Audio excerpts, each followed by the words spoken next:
Hi hello sister numbers எல்லாருக்கும் வணக்கம். So எல்லாருமே கேஒய்சி ஃபார்ம்ஸ் அப்டேட் பண்ணியிருப்பீங்க. ஒவ்வொருத்தவங்களுக்கு வந்து பெண்டிங் காட்டுது, ஒவ்வொருத்தவங்களுக்கு க்ரீன் கலராக வெரிஃபைடுன்னு காட்டுது. ஸோ உங்களுக்கு எப்படி காட்டுதுன்ற கமெண்ட்டில் சொல்லுங்கள். எனக்கு வெரிஃபைட்லாம் காட்டல, பெண்டிங் தான் இந்த மாதிரி ரெட் கலராக தான் காமிச்சிச்சு. ஸோ அது ஏன் அப்படின்னு தெரில. எனக்கும் பார்த்தீங்கன்னா இந்த மாதிரி தான் ஒரு சில டவுட்டு. ஆனால் மித்தபடி பார்த்திங்கன்னா எல்லாருக்கும் எத்தனை பேருக்கு நிறைய டவுட்ஸ் வந்திருக்கு. அதெல்லாம் பார்க்குறப்ப நம்மளுக்கு பரவாயில்ல அப்படின்னு தோணுது. ஏன்னா நிறையா பேர் நிறையா டவுட்ஸ் கேட்டிருக்காங்க. அதுவும் இல்லாமல் ஒருத்தவங்களுக்கு கேஒய்சி ஃபார்மே இன்னும் அப்டேட் ஆகாமல் இருக்குது ஆப்பில் அப்படின்றாங்க. ஒருத்தவங்க ஓடிபி வரலைன்றாங்க, ஃபோன் நம்பர் டிஸ்மேட்ச் காட்டுதுன்றாங்க. இப்போ வரைக்கும் சொல்லிக்கிட்டு தான் இருக்காங்க. அப்புறம் இன்னும் ஒரு சிலர் வந்து என்ன சொல்கிறாங்க, PAN card images cannot be அதில் இல்லை அப்படின்ற மாதிரி எம்டின்ற மாதிரி காட்டுது அப்படின்னு சொல்கிறாங்க. அப்புறம் ஓடிபியே ஒரு சிலருக்கு வந்து சென்ட் ஆகலை அப்படின்னு சொல்கிறாங்க. ஸோ எல்லாத்துக்குமேவும் ஏதோ ஒரு ப்ராப்ளம் வந்துக்கிட்டு தான் இருக்குது. ஸோ ப்ராப்ளம் இல்லாமல் இல்லை. அதனால் கொஞ்சம் பொறுமையாக, இப்போயும் நான் சொல்கிற மாதிரி தான், பொறுமையாக இன்னும் டைம் இருக்குது, டைம் எடுத்து பண்ணுங்கள். அவசரப்பட்டு பண்ணாதீங்க. ஒரு சிலர் பேன் கார்டை தப்பாக கொடுத்துட்றாங்க. நிறைய இஷ்யூ பார்த்துருக்கேன், நான் நிறைய இஷ்யூ கேள்விப்பட்டிருக்கேன். ஒரு பிரச்சனையும் கிடையாது. ஏன்னா நம்மளுக்கான சொல்யூஷன் வந்து சீக்கிரம் கிடைக்கும்.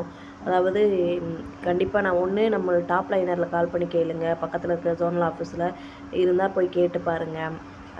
ஓடிபி வரல அப்படின்னா ஏதாவது நெட்ஒர்க் ப்ராப்ளமாக இருக்கும். கொஞ்சம் பொறுமையாக முடிஞ்ச பிறகு அந்த நெட்ஒர்க் ப்ராப்ளம் இல்லை அப்படின்ற பட்சத்துக்கு மறுபடியும் ட்ரை பண்ணி பாருங்கள். ஏன்னா நம்மளுக்கு டைம் நிறையா இருக்கிறப்ப நம்ம பொறுமையாகவே பண்ணலாம், ஒன்றும் அவசரம் இல்லை. நம்மளுக்காக வந்து நிறையா பேர் டாப் லைனர்ஸ் வந்து நிறையா அவங்க டயத்தையும் நம்மளுக்காக ஸ்பெண்ட் பண்ணி சொல்கிறாங்க. ஸோ அந்த அண்ணாங்கள்கிட்டையும் கேளுங்க. டாப் லைனர் யாருமே சொல்ல மாட்டேன், வைக்க மாட்டேன்லாம் யாருமே சொல்ல மாட்டாங்க. ஸோ எல்லாருமே ஜென்யூனாக நல்ல ஒரு ஹம்பிளாக சொல்கிறாங்க எல்லோரும். ஸோ அதனால் டாப் லைனர்லேயே கேட்டு பாருங்கள், அவங்கக்கிட்டே கூட கேட்டு பாருங்கள். நம்மளுக்கு ஐடி போட்டு விட்டவங்ககிட்ட எந்த ப்ராப்ளம்னாலும் அவங்கள்ட்ட சொல்யூஷன் கேளுங்க. எனக்கு தெரிஞ்சு கண்டிப்பாக சொல்லுவாங்க. யாரும் சொல்ல மாட்டேன்லாம் சொல்ல மாட்டாங்க, டைம் இல்லைன்னுலாம் சொல்ல மாட்டாங்க. இல்லை ஜோனல் ஆஃபீஸ் பக்கத்தில் இருந்தால் கண்டிப்பாக அங்கே போய் நம்ம டவுட்ஸை கிளியர் பண்ணிக்கலாம். ஒன்றும் பிரச்சனை இல்லை. எல்லாருக்குமே நிறைய ப்ராப்ளம் வருது. ஆனால் கொஞ்சம் கொஞ்சமாக அதுக்கு தான் இந்த 1 மந்த் ஃபுல்லாக டைம் கொடுத்துருப்பாங்கன்னு நினைக்கிறேன். கண்டிப்பாக இந்த இஷ்யூலாம் தீர்ந்துடும். அப்புறம் நான் ஏற்கனவே சொன்ன மாதிரி தான். ஸோ நம்ம நிறைய வீடியோஸ் பார்த்துருக்கோம். இதில் ப்ராப்ளம்ஸ் இருக்கிறத எப்படி கிளியர் பண்ணுறது, ஒரு சிலர் வந்து ஒவ்வொரு விதமாக ஒவ்வொருத்தவங்க சொல்லுவாங்க. எல்லாருமேவும் அவங்கவுங்க தனி ஒப்பீனியனை சொல்லியிருப்பாங்கன்னு நினைக்கிறேன். இல்லை ஒவ்வொரு நேரம் வெரிஃபை பண்ணிட்டு கூட சொல்லியிருக்கலாம், வீடியோஸ் போட்டிருப்பாங்க. நான் வந்து எனக்கு தெரிஞ்சதை நான் சொல்லியிருக்கேன், அவ்வளோதான்.